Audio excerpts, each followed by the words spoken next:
Yo, what is going on, Cover One crew? Welcome back to the show. Hope everybody is doing good. Tough weekend, man. Lots of, great plays, games, everything. Lots of points flying off the board. This week is a little bit tougher for finding players off the waiver wire. Week number 13, must-add players where we're going today.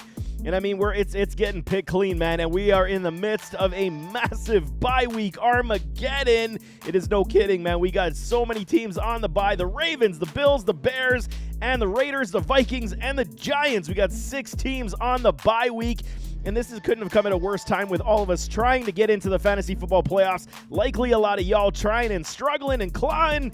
And there isn't a whole heck of a lot on this waiver wire to get excited about at this point to help us this week get through the Armageddon. But let's start with these running backs. Keaton Mitchell still is my number one running back on the waiver wire at this point, under the 50% threshold, 47.8%. And I mean, his snap counts are what is intriguing for this offense as we move forward. Yes, they did not look good against the LA Chargers, but there is still a lot of potential with them moving forward. They are in the run for the top seed in the AFC, and Mitchell should have a continued role in this offense. If you're struggling for running backs that require something, even if he is there, find room to get him on your roster, because we can never have enough quality running backs at this point. Almost 50 points, and his snap counts continue to increase. Big positives for Keaton Mitchell. Jeff Wilson from the Miami Dolphins. It's all predicated upon Devin off the A-chain, depending on if he's going to return this week or not. Jeff Wilson has to be added at this point as a wait and see, because we likely won't know the status of an A-chain until later on this week if he is going to suit up in this contest. So Jeff Wilson will get his sprinkles of touches, even though the Miami Dolphins will continue to ride a Raheem Mostert in the absence of a Devin off the A-chan. But I mean, Wilson would definitely give you at least some ability to get you some fantasy points this week in a pinch. Roschon Johnson and those Bears, they're on the bye week, but he still is likely a decent add. I'm still going to wait till next week, but he still is on my notable addition list, as his snap counts did increase this past week. What a crappy game it was on Monday Night Football for these Bears.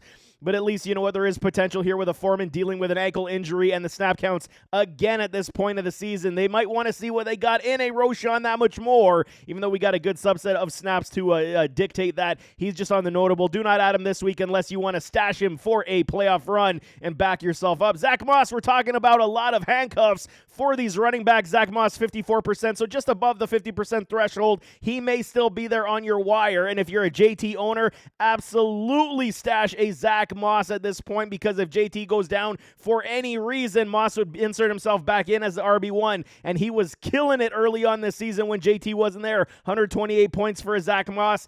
Obviously, they paid JT, so they're going to give him the bulk load of the carries. Moss has basically become fantasy irrelevant at this point, but he is a great bench stash right now for us. Rico Dwaddle for these Dallas Cowboys as they continue to move forward with this offense. Dwaddle is finding some more snaps in this offense to be somewhat fantasy relevant. Is it on the top end? No, but there is potential for TD upside in this offense that continues to move in a great direction, and the Dallas Cowboys do have a cake schedule coming up. Outside of a few contests, they will have a lot of good matchups for these running backs, and then if the score does get out of hand, they're going to bench Tony Pollard and play Dwaddle, so there is potential for game script options for him to score a lot of points for y'all. Tyler Algier, similarly to a Dwaddle at this point, I think they're going to ride a Bijan over these next 5 weeks, and they're going to see what he is.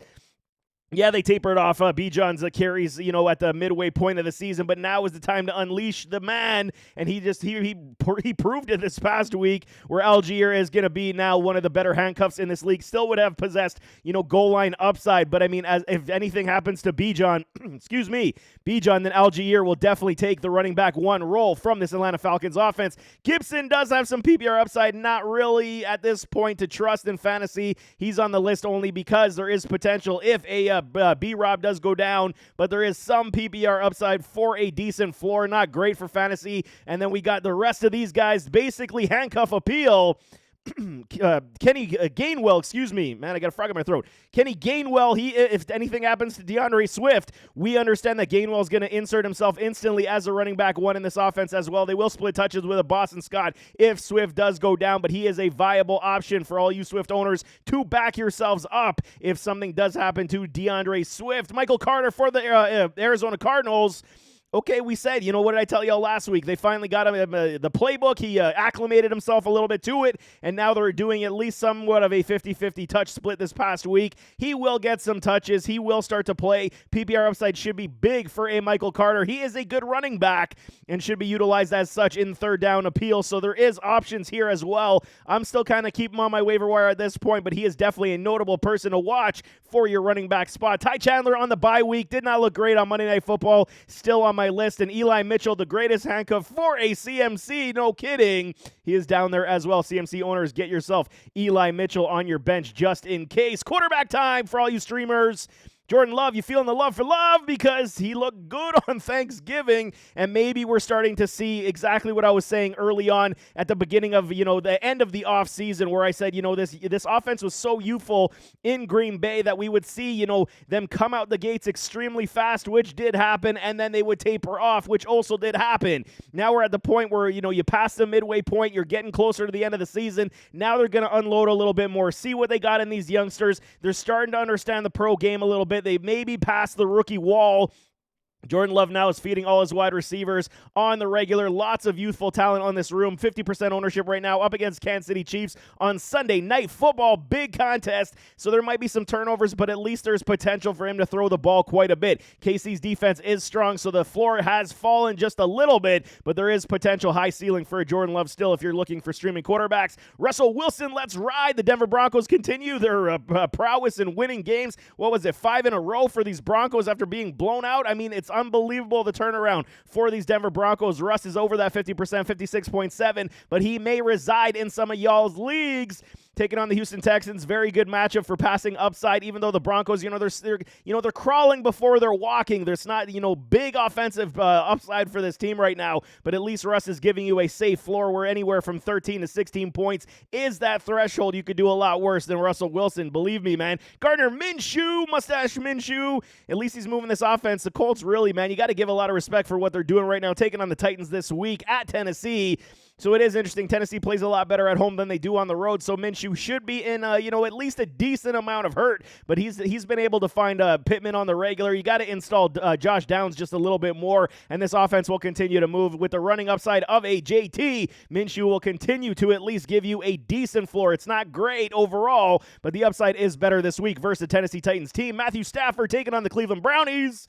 What I tell y'all last week, start Stafford and don't look back, and that's exactly what happened. Now with Kyren Williams back in the fold, this opens up a lot of upside for this offense, especially with the play-action pass, short pass, dump-offs, like we know to Cooper Kupp and Puka Nacua. It continues, and Stafford now with a Kyren Williams taking away all the pressure. He's going to absolutely be able to find gaping holes in defenses. And this Cleveland Browns defense, while I do believe it is a Super Bowl caliber defense, I believe they packed it in, man. They got nothing left. You can't put this team on the field for 40 minutes a game and expect them not to get injured and exhausted, and I feel like that's where we are for these Browns. The downside should start to clip for these Cleveland Brownies. Matthew Stafford is definitely a good streaming option this week. Derek Carr versus the Detroit Lions. Carr looked bad this past week, and now with news that Chris Olave may miss this contest due to concussion, this lack of weapons on this offense, and Derek Carr is still making poor reads in the red zone. This team could be a lot better.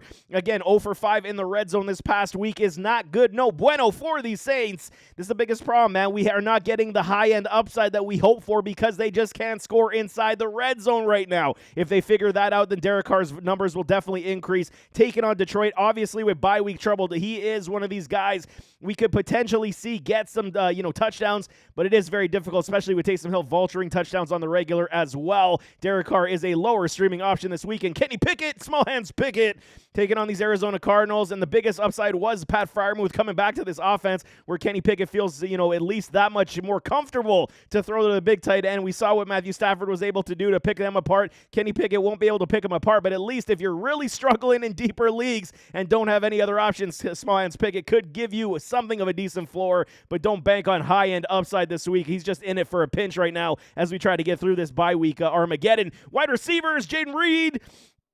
As long as Aaron Jones is out of this offense, he's going to continue to have this big role, especially with jet sweep upside, PPR upside over the slot, and then the, potential outside ability. Jaden Reed can play both inside and out, which is great for his, fantasy aspect. They're going to utilize him all over the field, and he does look like the more explosive wide receiver at this point. Yes, they're starting to get Christian Watson involved as well. Like I said, a youthful trio in Reed, Dobbs, and Watson that should continue to keep going forward as Jordan Love progresses. He is definitely needed to be added on your roster at this point, even if he's just sitting on your bench at this point, and then you play the matchup upside. He is only 39% owned right now, 113 points. You can't sneeze at that for a Jaden Reed. Josh Palmer, he's still on IR, but now's the time for all you playoff teams looking to add wide receivers. Josh Palmer and this LA Chargers offense is struggling, y'all, basically making their way out of the NFL playoffs, but that means they're going to continue to play, and maybe they'll rest Josh Palmer for the rest of the season. We'll see. But I mean, if you got room on your bench and you're wanting to take a flyer on a potential wide receiver too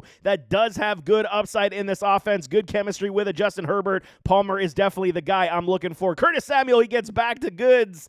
High PPR upside in this offense under Sam Howell. And I mean, okay, they did not look good versus the Dallas Cowboys, but again, Sam Howell just continues to sling the ball. Even though they lost that contest, he still had 300 yards passing, and a lot of that went to Curtis Samuel. He's going to continue to have a role. Eric Bieniemy loves this man. He continues to, force feed this man on the regular at the expense of a Jahan Dotson. Samuel's definitely here for the PPR upside. Justin Watson, he's apparently found himself a role in Kansas City where maybe we're starting to see the evolution happen, with the trust happen with from Andy Reid to these wide receivers, where it is Rashee Rice, it is Justin Watson being the number one targets for a Patrick Mahomes. He's definitely viable at this point. You can add him to your rosters because there is potential and target share volume going up and up for this man. Definitely get Watson on your roster. Josh Downs, we're down for Downs. Okay, was not a great contest this past week, but there still is a lot of PPR upside for a Josh Downs. You just got to get Minshew, to continue to sling the football. They are playing it a little safer because they are in the playoff mix. They're trying not to make mistakes, but as we move forward in these next 5 weeks, Josh Downs' role should continue to move up. Definitely get him on your roster. Same likewise with a Romeo Dobbs. Romeo, he's got TD upside for days, man. 105 points, and he is going to be looked at. Back shoulder fades in the red zone. Jordan Love's going to do it, but we're going to see something happen in this offense where I believe Christian Watson is going to start to take a lot more of these targets away because he's too darn explosive, and they got to get him more involved. But Dobbs, if this does happen, then single coverages will be up, lesser coverages to a Romeo Dobbs side, so matchup play and TD upside for him does exist. Lynn Bowden, he's back on the fantasy radar, and this is only, due to the fact of a Chris Olave. If Olave does sit in this contest coming up, then Bowden would have a role because the lack of weapons with A.T. Perry and then Kirkwood would be your trio of wide receivers for the Saints. It looks ugly on paper, but these guys can play,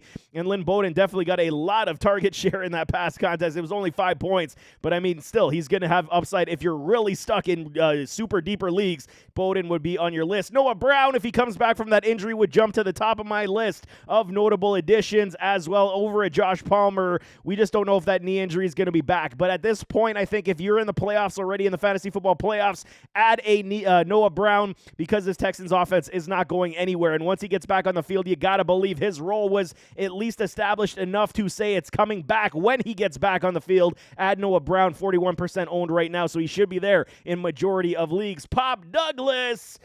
Okay, at least he gets some PPR sprinkles. He's got speed for days, but what the hell is going on with the quarterback situation in New England? It is so bad. Mac No Money Jones and Billy Zappe, they're zapping their way into the first overall pick in the NFL draft. I mean, outside of Carolina, but they're going for that top quarterback. It looks to me the tank season is in full effect for these New England Patriots. Pop is just on the notable if you're struggling for a fill-in. Jameson Williams, J-Mo, I'm still on board. I'm telling y'all, I think his role is going to continue. This next 5 weeks is going to be massive to tell the tale of what they do believe Jameson could be. If he does not at least have one game that pops off in the next 3, then I might say I'm out on this season on J-Mo because, I mean, it's just not enough target share going to his direction. But they need to get him involved. He's far too explosive and far too capable to, take the top off of a defense. Utilize this man properly, and once they do, I don't think they're going to stop. So that's why I'm still in on it, J-Mo, at this point. Khalil Shakir and Hyatt. They are on the list now. Hyatt did have a very good contest this past week with a DeVito, and like I said in Start Sit, it's time for a Hyatt to showcase what he can do. Giants finally took off the shackles and allowed him to play some football. DeVito found him on the regular, whereas Shakir, he's going to have his games ups and downs based on matchup play, so if there is good defensive backs, not necessarily in the slot, that's where I think we could play Shakir. He had like 6 points, half PPR this past week, so the floor is growing for Khalil Shakir. It's just going to be very tough to trust a top-end floor. Tight ends, let's finish this thing off. Pat Freiermuth, the Muth. He's back on the list, baby, and we got to understand Pat Freiermuth is one of my favorites coming out of Penn State. I scouted his tape, and I fell in love with everything this man does. He rarely drops red zone. I think he's only got one red zone drop in his entire career, and that goes back to all the way to Penn State days. He's back, and he showcased why he's so important to this Pittsburgh Steelers offense this past week as Kenny Smallhands Pickett found him on the regular, and that should continue. He is the ultimate safety blanket, the ultimate chain mover, and he does assist in the run game. Najee basically got 100 yards with Muth back in the lineup. He is definitely a top priority add this week for tight ends because his floor will definitely be safe in this offense, even with a struggling Kenny Pickett. Isaiah Likely on the bye, but I mean, he's a great stash for y'all going into the playoffs, especially if you've been streaming tight ends like I have all season long. Got him sitting on one of my benches in one of my leagues as well. Yes, it was not a great show this past week, but they will figure it out as they move forward. Notable additions, Gerald Everett did find his way into the end zone, looked a lot better as well, and as long as Josh Palmer is out, he should have a continued role in this offense, barring any health issues. Tyler Higbee. Okay, so I was wrong on this one. 2 weeks ago, I said start Higbee. He gives us a goose egg. This past week, I say sit Higbee, and he goes off for 2 touchdowns. Sometimes this happens in fantasy football, but Tyler Higbee at least is on the radar. Maybe the Rams said, finally, we understand we got to utilize him in the red zone a little bit more. There is potential, but his boomer bust option is extremely high and low. So if you do play him, expect a goose egg or expect at least 1 touchdown. That's kind of your floor where you're going. Kate Otten does have some PPR upside, but it is only strictly on matchup appeal. Not really trusting it. Only if you're stuck at tight end. Potential upside is here. We're a Tucker Kraft for these Green Bay Packers. Is he better than Luke Musgrave, man? I mean, it took him, no time to find the end zone already this season where Musgrave has been struggling. Okay, and now that Musgrave is on IR, I think we're going to see what Tucker Kraft could be. I do like his game a lot. I think he's a very much a quality tight end. He's got good blocking ability, can move in the offensive, play calling abilities and find schemes to get open. Kraft is definitely a viable option moving forward. We just got to say there's so many mouths to feed in Green Bay, and they're not necessarily, at this point, high octane, so we can't trust them all. But there is potential here for a decent floor for Kraft. Johnson, like I said, with these New Orleans Saints, now if Chris Olave does sit, Juwan Johnson would definitely be on my list to be played because they're going to have to sprinkle, passes to guys that Derek Carr is extremely familiar with, and Johnson is definitely one of those guys. Big play appeal for him with red zone upside. Also, even with a Taysom Hill, you're going to be doing double tight end sets a lot without a Chris Olave. And then Jonnu Smith, last one on my board. Yes, he gave us a goose egg this past week, so he does fall all the way down my board, but there is potential. He is so inconsistent. He definitely doesn't have a great floor. But there you have it. That is week number 13. Waiver wire must-add players. Very difficult with all these bye weeks. It's going to be very tricky, especially for all y'all that are on hovering on the edge of trying to make it in to the fantasy football playoffs. It's going to be a struggle this week, but I got you covered all week long to know who you guys should play. So, stay tuned for all that. But nevertheless, as always, don't forget to hit that like button, hit that subscribe button, jump in those comments, give me your thoughts, and we'll see you next time. I am out.